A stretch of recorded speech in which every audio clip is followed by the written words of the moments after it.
হরে কৃষ্ণ। আজ 26শে আষাঢ় 1433 ও 11ই জুলাই 2026 শনিবার একাদশী যোগিনী। এই যোগিনী একাদশীর দিন আমি ভাগবত পাঠ করছি।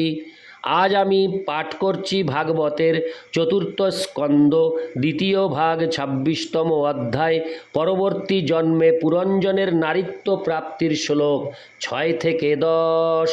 হরে কৃষ্ণ কৃষ্ণ কৃষ্ণ হরে হরে, হরে রাম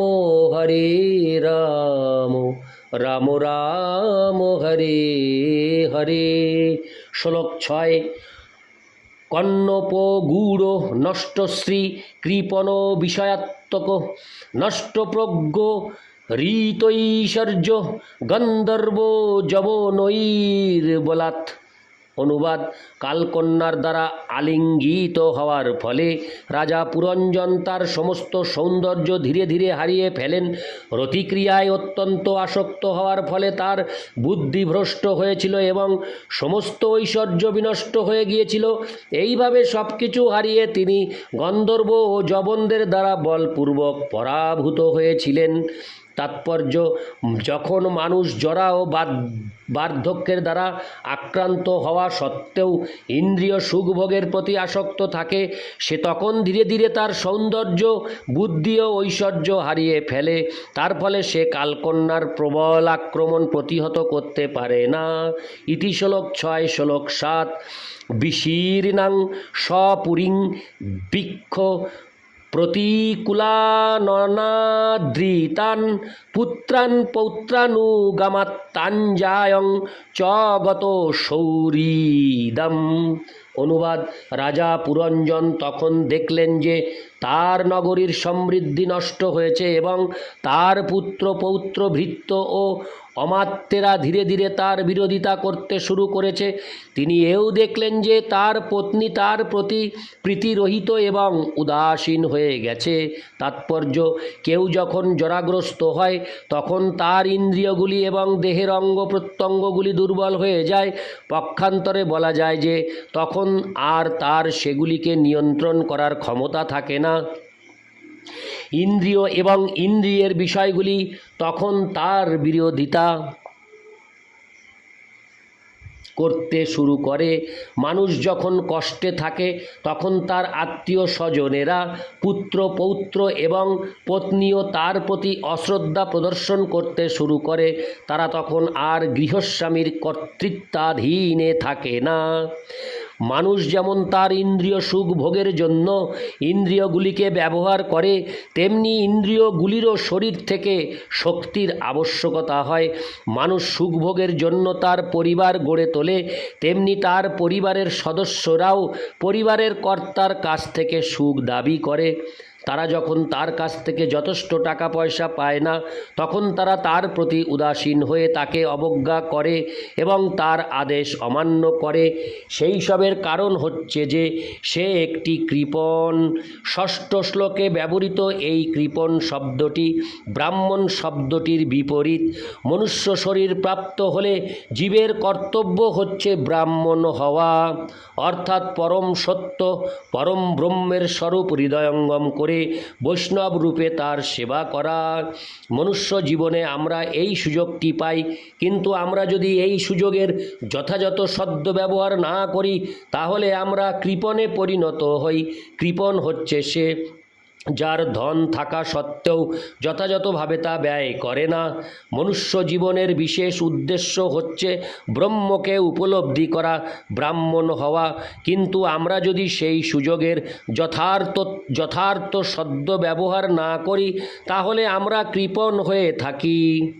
আমরা দেখতে পাই যে ধন থাকা সত্ত্বেও কেউ যদি তা ব্যয় না করে তাহলে সে কৃপণ, কখনো সুখী হতে পারে না।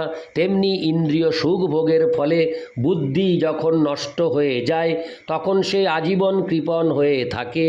ইতি শ্লোক 7 শ্লোক 8 আত্মানং কন্যয়া গ্রস্তং পঞ্চালান ঋদুষিতান দুরন্ত চিন্তামাপন্ন ন লেভে তৎপ্রতিক্রিয়াম। অনুবাদ: রাজা পুরঞ্জন যখন দেখলেন যে তার আত্মীয় স্বজন, ভৃত্য, অমাত্য আদি সকলেই তার বিরোধী হয়ে গেছে, তখন তিনি অত্যন্ত দুশ্চিন্তাগ্রস্ত হয়ে পড়েছিলেন। কিন্তু তিনি সেই পরিস্থিতির সংশোধন করতে পারলেন না, কারণ তিনি কালকন্যার দ্বারা সম্পূর্ণরূপে অভিভূত হয়েছিলেন। তাৎপর্য: মানুষ যখন বার্ধক্যে দুর্বল হয়ে যায় তখন তার আত্মীয় স্বজন, ভৃত্য ও অমাত্যেরা তাকে আর গ্রাহ্য করে না। তখন সে সেই পরিস্থিতির প্রতিকার করতে পারে না। এইভাবে অত্যন্ত দুশ্চিন্তাগ্রস্ত হয়ে সে তার শোচনীয় পরিস্থিতির জন্য অনুতাপ করতে থাকে। ইতি শ্লোক 8 শ্লোক 9 কামানো ভীল সনদীন জাত জমাংশ্চ কন্যয়া বিগতাত্ম গতি স্নেহ পুত্র দ্বারাংশ্চ লালয়ন। অনুবাদ: কালকন্যার প্রভাবে ইন্দ্রিয় সুখভোগের সমস্ত বিষয়গুলি বিস্বাদ হয়ে যায়, কিন্তু তা সত্ত্বেও হৃদয়ে কামনা বাসনা থাকার ফলে রাজা পুরঞ্জন সর্বতোভাবে অত্যন্ত দরিদ্র হয়ে যান। জীবনের প্রকৃত উদ্দেশ্য যে কী তা তিনি বুঝতে পারেননি, কিন্তু তা সত্ত্বেও তার পত্নী ও পুত্রদের প্রতি অত্যন্ত স্নেহশীল হওয়ার ফলে তাদের ভবিষ্যৎ চিন্তা করে তিনি অত্যন্ত উদ্বিগ্ন হন। তাৎপর্য: এটি হচ্ছে অবিকল বর্তমান সভ্যতার পরিস্থিতি। সকলেই তার দেহ, গেহ ও পরিবার পরিজন প্রতিপালনে ব্যস্ত। তার ফলে সকলেই জীবনের অন্তিম সময়ে আধ্যাত্মিক জীবন কী এবং মানব জীবনের উদ্দেশ্য কী সেই সম্বন্ধে সম্পূর্ণ অজ্ঞ হওয়ার ফলে বিভ্রান্ত হয়ে পড়ে।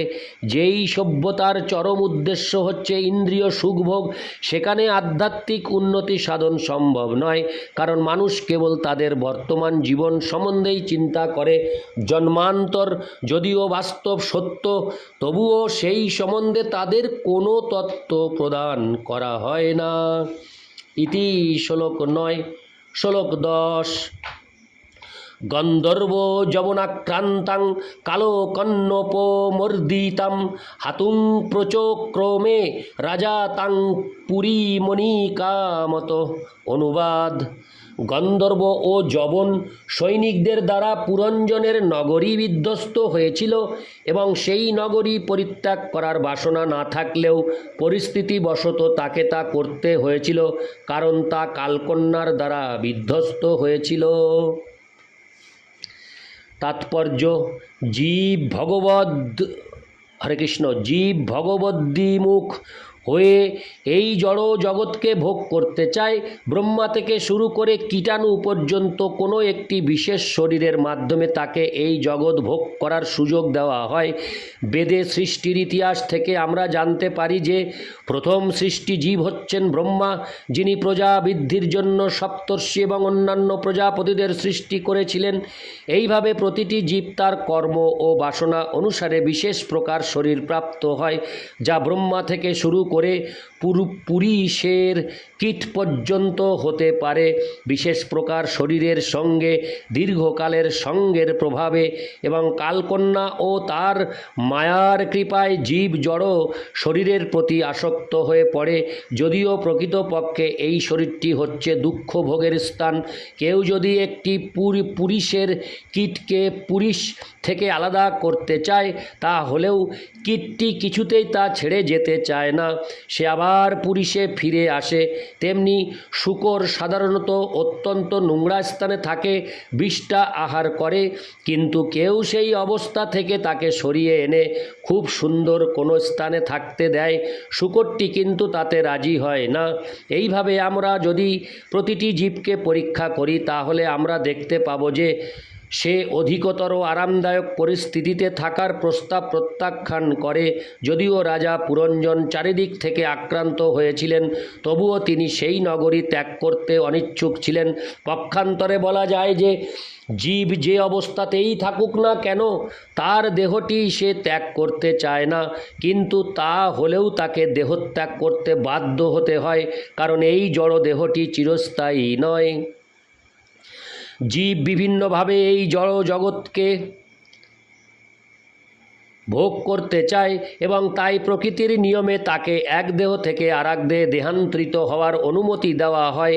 ঠিক যেভাবে মানুষ একটি শিশুর শরীর থেকে বালকের শরীর প্রাপ্ত হয়, বালকের শরীর থেকে যুবকের শরীর প্রাপ্ত হয় এবং যুবকের শরীর থেকে প্রাপ্তবয়স্ক পুরুষের শরীর প্রাপ্ত হয়, এই পন্থা নিরন্তর চলছে। অন্তিম অবস্থায় যখন শরীর বৃদ্ধ ও অক্ষম হয়ে যায়, তখনও দেহটি ব্যবহারের সম্পূর্ণ অযোগ্য হলেও জীব তা ত্যাগ করতে চায় না। জড় অস্তিত্ব এবং জড় দেহ যদিও আরামদায়ক নয়, তবুও জীব কেন তা ত্যাগ করতে চায় না? জড় দেহ পাওয়া মাত্রই জীবকে তা পালন করার জন্য কঠোর পরিশ্রম করতে হয়। মানুষ যে অবস্থাতেই থাকুক না কেন এবং যে কার্যেই লিপ্ত থাকুক না কেন, তার জড় দেহটি পালন করার জন্য তাকে কঠোর পরিশ্রম করতে হয়। দুর্ভাগ্যবশত বর্তমান মানব সমাজে আত্মার দেহান্তর সম্বন্ধে কারোরই কোনো জ্ঞান নেই। যেহেতু জীব সৎ চিৎ আনন্দময় ভগবত ধামে প্রবেশ করার প্রত্যাশী নয়, তাই সে তার বর্তমান শরীরটিকেই আঁকড়ে ধরে থাকতে চায়, যদিও তা সম্পূর্ণরূপে অকেজ। তাই এই জড়জগতে সর্বশ্রেষ্ঠ জনকল্যাণমূলক কার্য হচ্ছে কৃষ্ণ ভাবনামৃত আন্দোলনের প্রসার করা। এই আন্দোলন মানুষকে ভগবত ধাম সম্বন্ধে সমস্ত তত্ত্ব প্রদান করছে। ভগবান শ্রীকৃষ্ণ রয়েছেন এবং তার কাছে ফিরে গিয়ে সকলেই নিত্য জ্ঞানময় ও আনন্দময় জীবনযাপন করতে পারেন। কৃষ্ণ ভক্ত দেহত্যাগ করতে ভয় করেন না, কারণ তিনি জানেন যে তার স্বরূপে তিনি নিত্য। কৃষ্ণ ভাবনাময় ব্যক্তি চিরকাল ভগবানের দিব্য প্রেমময়ী সেবায় যুক্ত। তাই যতদিন তিনি তার বর্তমান শরীরে থাকেন, ততদিন তিনি ভগবানের প্রেমময়ী সেবায় যুক্ত হয়ে সুখী থাকেন এবং যখন তিনি তার দেহ ত্যাগ করেন, তখনও তিনি স্থায়ীভাবে ভগবানের সেবায় নিরন্তর যুক্ত থাকেন।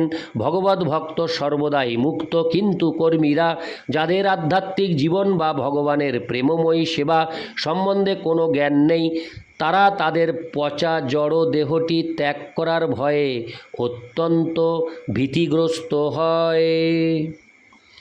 ইতি শ্লোক 10।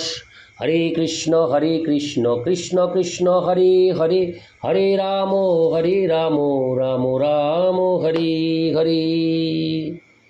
হরে কৃষ্ণ।